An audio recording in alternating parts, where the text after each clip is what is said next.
Commençons par un petit voyage dans le temps. Essayez de vous rappeler vos 17, 18, 19 ans. Vous êtes sur le point de vivre votre première grande expérience seule. Faire un grand voyage, partir vous installer pour faire vos études. Vous sentez cet air d'indépendance, les ailes déployées, vous sentez libre, enfin autonome.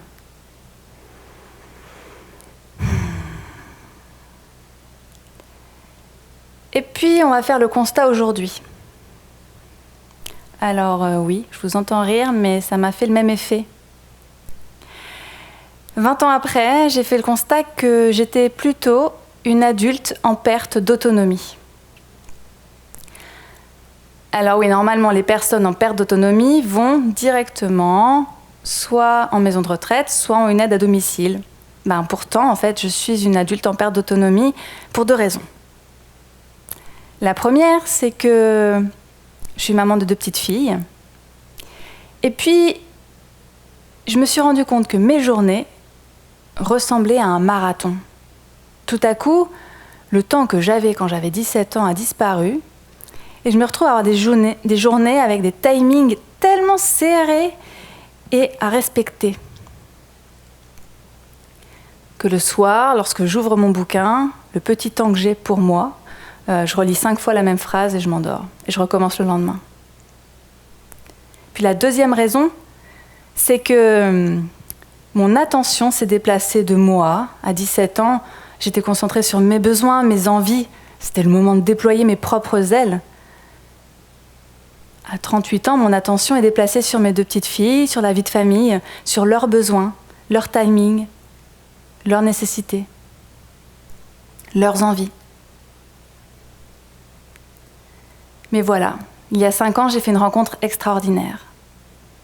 Je me suis retrouvée pour la première fois dans un atelier de danse intégrante. Alors bon, vous allez me dire, rien de surprenant. Je suis danseuse, donc je prends régulièrement des ateliers de danse intégrante et des ateliers de danse. Mais là, dans cet atelier, tout était surprenant. Déjà, la danse intégrante, c'est une pratique qui a été créée par le chorégraphe Éric Languet avec sa compagnie, la compagnie Danse en l'air, sur l'île de la Réunion. Et dans cette pratique, l'objectif, c'est de réunir, durant une journée, quelques heures, des danseurs à la fois professionnels et amateurs, des danseurs valides et des danseurs en situation de handicap.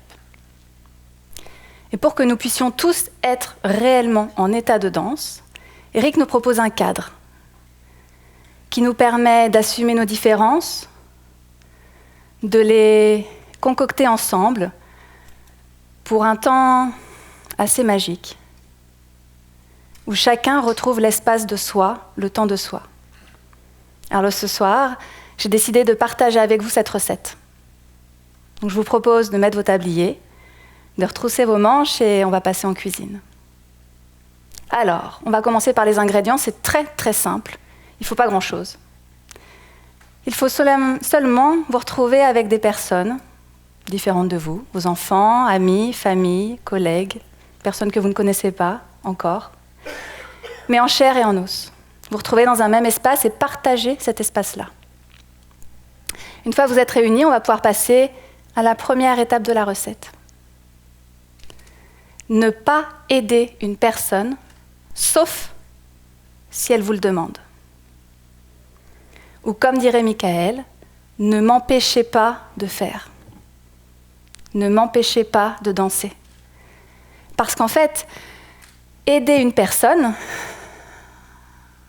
si elle ne l'a pas demandé, c'est faire à sa place. C'est l'empêcher de faire. C'est faire à mon rythme pour que ça aille à mon rythme et pas au sien. C'est le faire suivant ma propre temporalité. Ne pas aider une personne, sauf si elle le demande, c'est remettre le curseur sur soi-même. Et on pourrait dire également, être là pour soi. Je suis là pour moi. Si tu as besoin d'aide, tu me le dis. Et tu es là pour toi. Et si j'ai besoin d'aide, je te le dirai. Alors tout à coup, les curseurs se replacent sur chacune de nos personnes avec nos différences et nos temporalités différentes. Donc par exemple, quand on nous dit « on va faire un exercice et vous allez au sol et vous relevez », Moi, quand je vais au sol, je mets 2 secondes. Et puis, pour me relever, je mets 2 secondes. Et puis, Sylvette, à côté de moi, elle va mettre 1 minute, peut-être 2. Parce qu'elle va pousser son déambulateur, elle va chercher son équilibre. Et puis, elle va aller au sol. Moi, j'y serais peut-être allée 5, 10, 15 fois. Elle l'aura fait 1 fois. Mais elle l'aura fait toute seule. À son rythme. Et c'est OK. Nos 2 temporalités peuvent se conjuguer dans un même espace et enrichir cet espace. Alors une fois qu'on a cette première étape, on va pouvoir passer à la deuxième. Être honnête avec soi-même et avec ses émotions.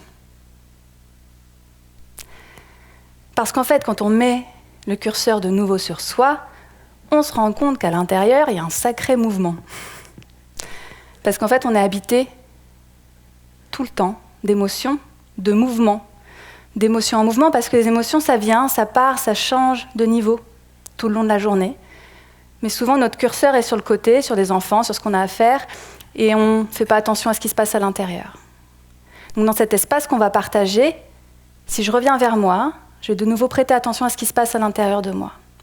Je vais pouvoir ressentir de la tristesse, de la joie, être émue, mais pouvoir aussi me sentir frustrée si je n'arrive pas à faire quelque chose, ou si je ne comprends pas quelque chose. Et là, j'ai la possibilité de savoir si je suis disponible pour partager cet espace avec l'autre ou pas. Et j'ai le droit d'être à la fois disponible ou de ne pas l'être. Très simple, si je suis disponible, je continue à partager cet espace, à échanger, à partager, à construire ensemble.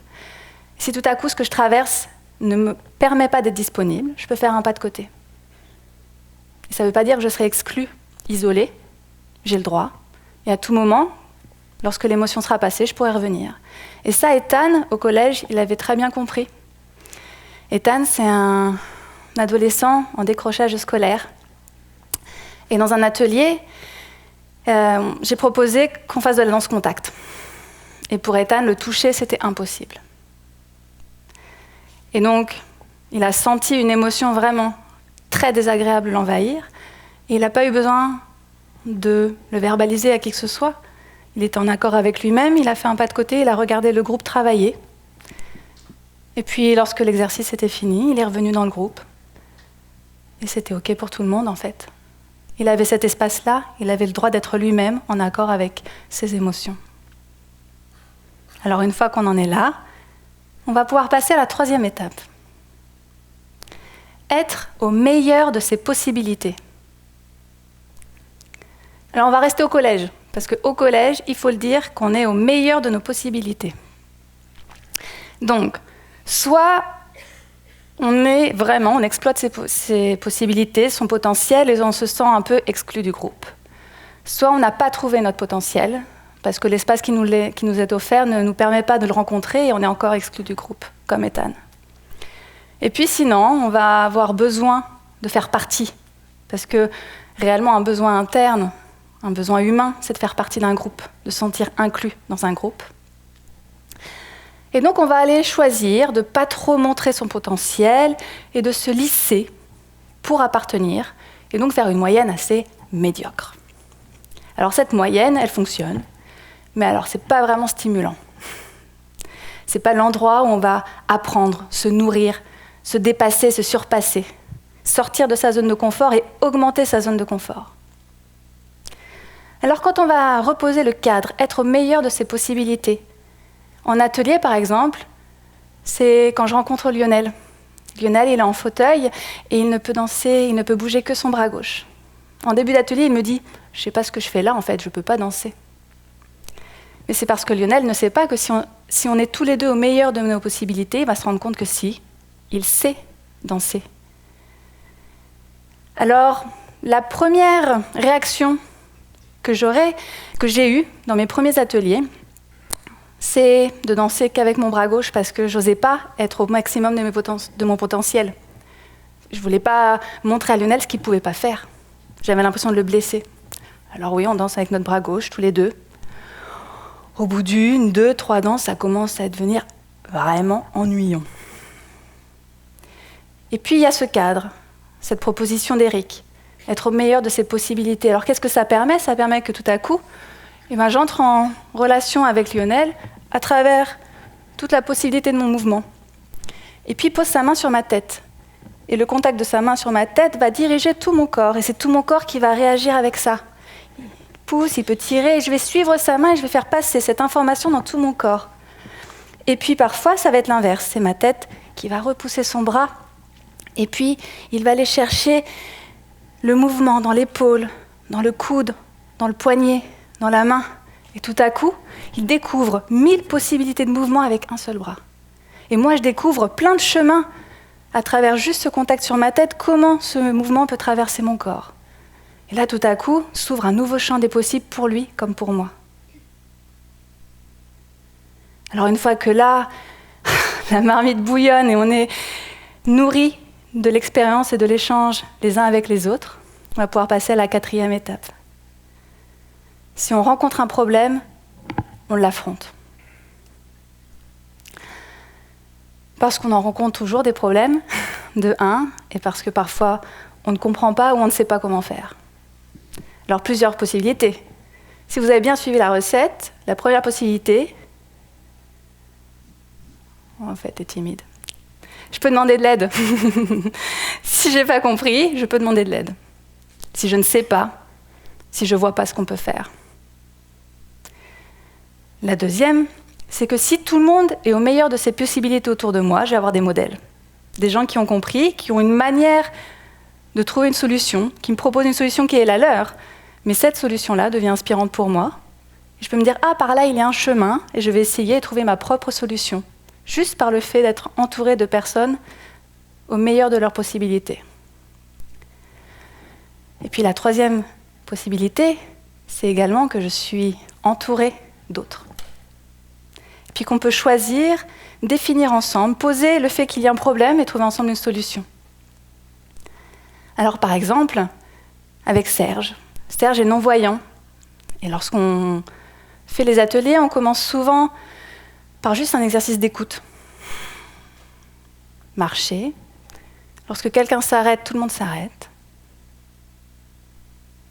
Lorsque quelqu'un repart, tout le monde repart.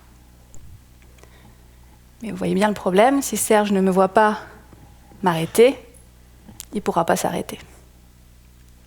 Alors, en discutant avec le groupe, en leur laissant la possibilité de définir, eux, une solution, ils ont défini la solution suivante qui leur appartient et qu'ils répètent à chaque atelier. C'est devenu un code commun à ce groupe-là. Lorsque quelqu'un s'arrête, la personne la plus proche va s'approcher de Serge et poser sa main sur son épaule. Et puis quand le groupe repart, la personne la plus proche fait glisser sa main sur le bras de Serge et Serge sait qu'il peut repartir. Et tout à coup, il est autonome d'aller à son propre rythme, de choisir les directions et en même temps, il fait partie du groupe. Alors voilà, on a une recette avec des ingrédients très simples. Vous êtes les ingrédients, là, dans cette salle. Une première étape, n'aider une personne que si elle le demande. La deuxième, être honnête avec soi-même et avec ses émotions. La troisième, être au meilleur de ses possibilités. Et la quatrième, si je rencontre un problème, je l'affronte. Alors maintenant, c'est à vous d'aller en cuisine. Donc je vous propose vraiment de prendre le temps de chaque étape. Prenez le temps de faire mijoter tout ça à l'intérieur de vous, avec vos proches, vos lointains, et puis de savourer cette ère d'autonomie qui va venir infuser dans vos vies et dans celle des personnes qui vous entourent. Merci.